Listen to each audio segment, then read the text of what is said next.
अरे करे जामा करे घाम का जाना रे मोरे कारी टूरी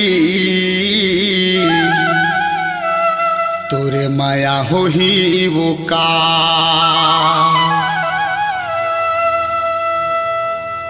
तीर नैना के तमारे वो रानी तीर नैना के तमारे वो रानी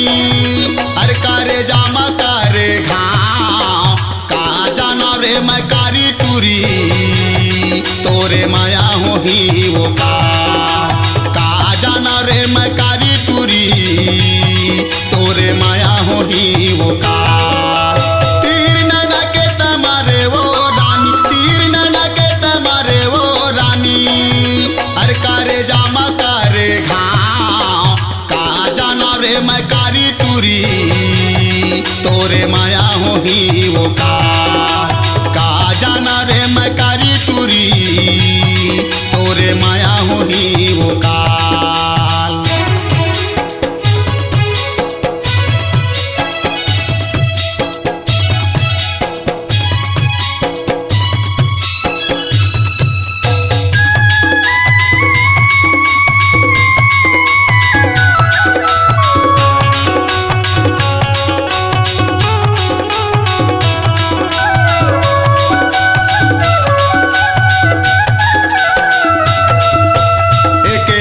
तोला देखे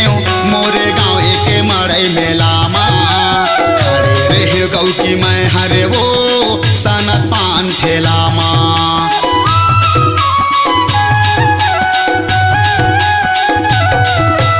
एक नजर तोला देखे मोरे गाँव एक मड़ई मेला माँ खड़े रहे गौ की मैं हरे वो सनत पान ठेला माँ खड़े रहे गौ की मैं हर वो सनत पान ठेला माँ लचक लचक के तो रेंगना कारी लहुट लहुट के तो देखना वो मुर्का रे जाला मारत है बान का जाना रे मैं कारी टूरी तोरे माया हो ही वो का जाना रे मैं कारी टूरी तोरे माया हो ही वो का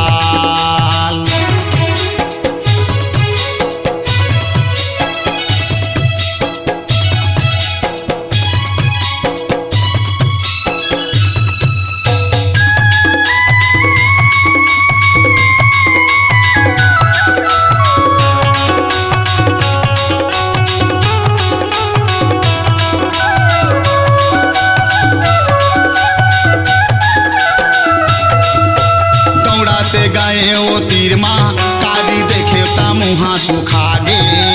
कहाँ कुछ कहीं सोचे वो उहुला भूला गे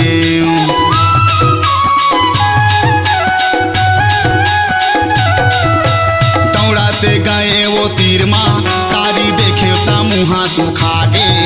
कहाँ कुछ कहीं सोचे वो उहुला भूला गे हाँ कुछ कहीं सोचे वो उहुला भूला गे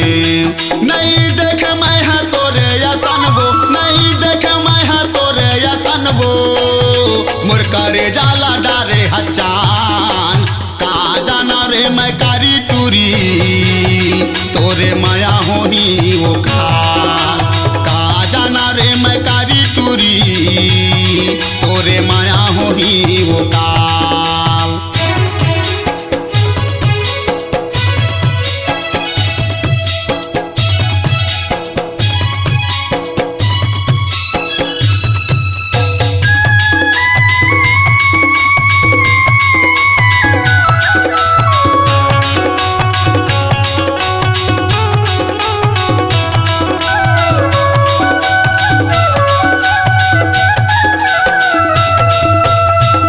परे रे कारी ए टूरी वो तोरे नाम जल्दी यहाँ के है मैं हरे वो पूछा तोरे गाँव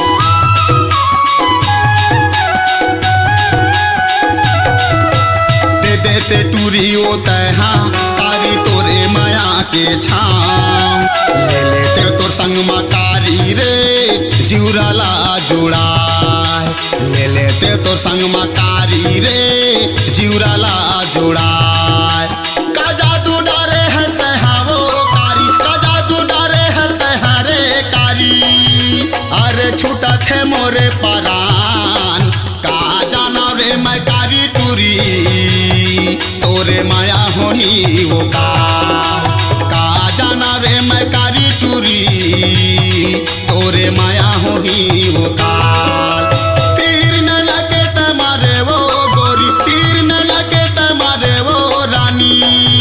हर करे जामा करे घाव, का जाना रे मैं कारी टूरी, तोरे माया होही वो काल। का जाना रे मैं कारी टूरी,